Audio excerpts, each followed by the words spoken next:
ready. Already. You're ready? I'm ready. Okay, take it away. Do it. Can you hear me okay? Oh, tambourine. I put it up there. Put it there. Oh. Wait, what's the thing to do with tambourine? Okay, shot still is good tambourine. Shot still, macht nicht den Gericht, der Rebbe geht kein Tanz, tanzen wir den Schach still, macht nicht den Gewalt, der Rebbe geht kein Tanz. Und als der Rebbe tanzt, tanzt er für den Tisch, lass mir alle Tuppen mit der Fee, je Schach still, macht nicht den Gericht, der Rebbe geht kein Tanz, tanzen wir den Schach still, macht nicht den Gewalt, der Rebbe geht kein Tanzen.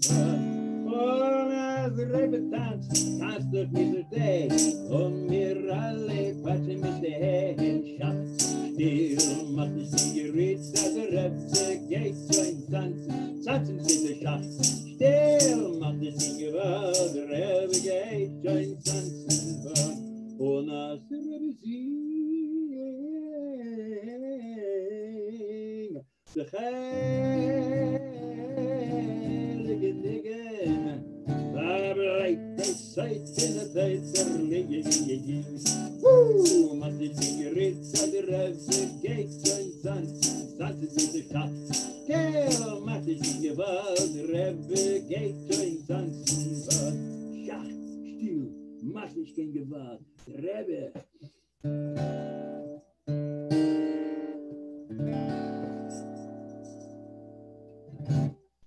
All right. Okay. You have another one, Label? Is calling. 1 second. Wait. I don't hear you, Label. One second. Where'd you plug it? Let me put my earbuds in.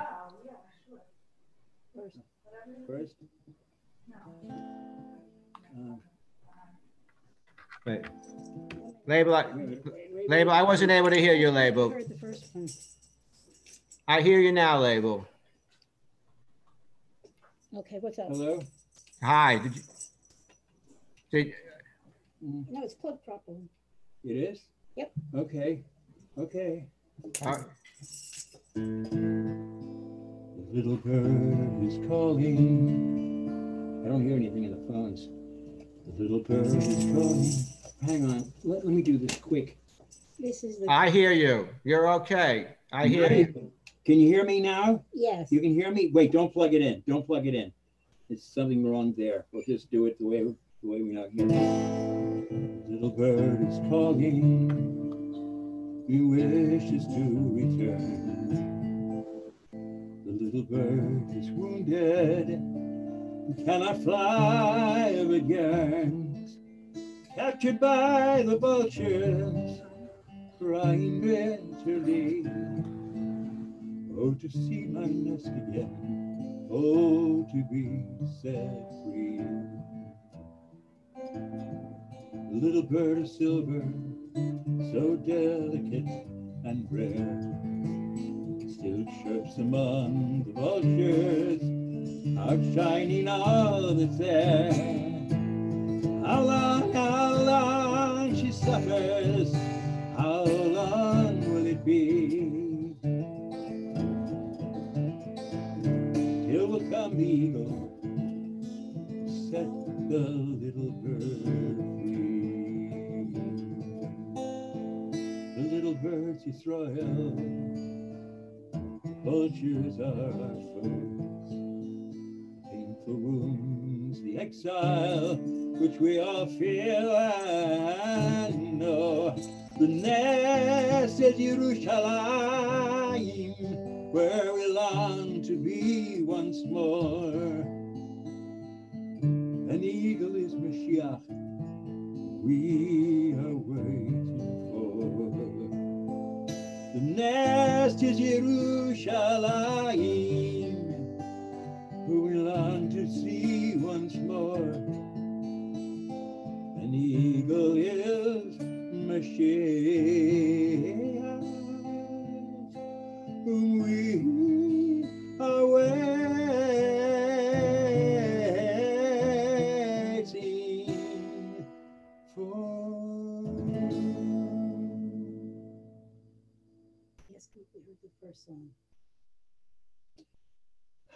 We have to hear the first song. Do you hear that? I can't hear. Yeshikayach label. Thank you very much. Yeshikayach. Havdallah.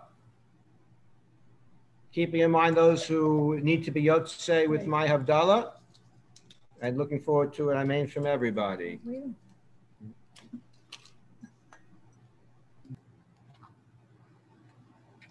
Hinei el Yeshua tifach v'lo echad ki oziv v'zimrat Adonai v'hili Yeshua u'shatem ayin b'sason mimenei Yeshua l'Adonai ha'Yeshua alamacha b'chatecha Selah Adonai tzvod imanim miskav lanu he'ekov Selah Adonai tzvod ashrei adam boteach bach Adonai Hoshia, HaMelech Yaneinu v'Yom Koreinu.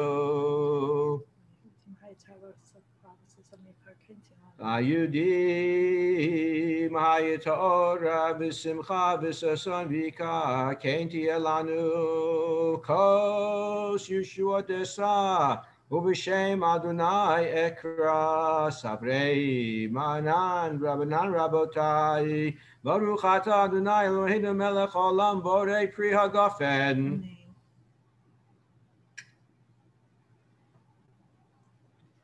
Baruch atah Adonai Eloheinu melech olam borei minei b'samim.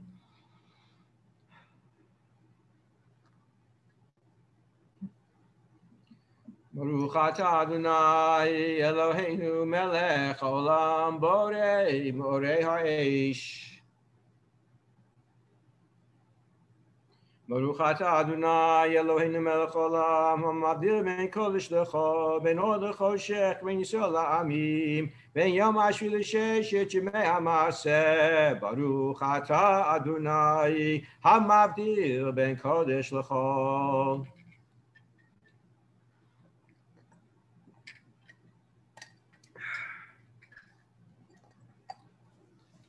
Shavua Tov.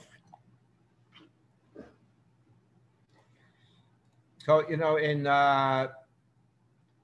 in shul tonight, or technically outside of shul, we recited Kiddush Levana.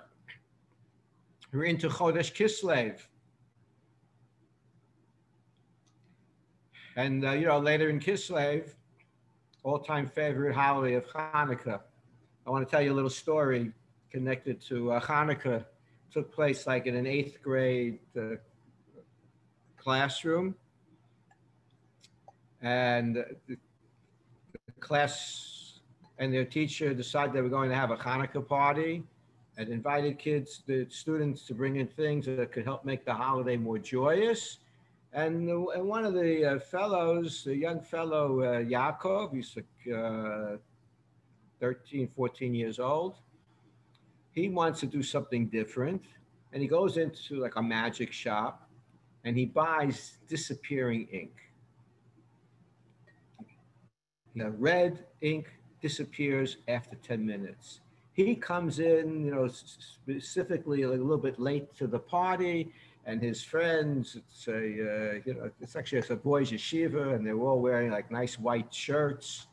And he comes in and he takes out this pen that has the ink and he starts spritzing them. And they got these red blotches all over their white shirts. And they are like, can't believe what's happening to them. What's he doing? Causing all this damage to their shirts. And they start yelling at him. And he says, don't worry, it's a magic ink. It's going to disappear in 10 minutes.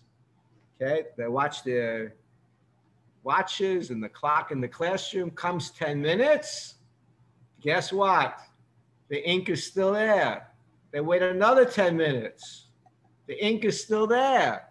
A half an hour goes by and everybody starts to realize that ink is not disappearing. And it's not going to come out either of those beautiful shirts, white shirts.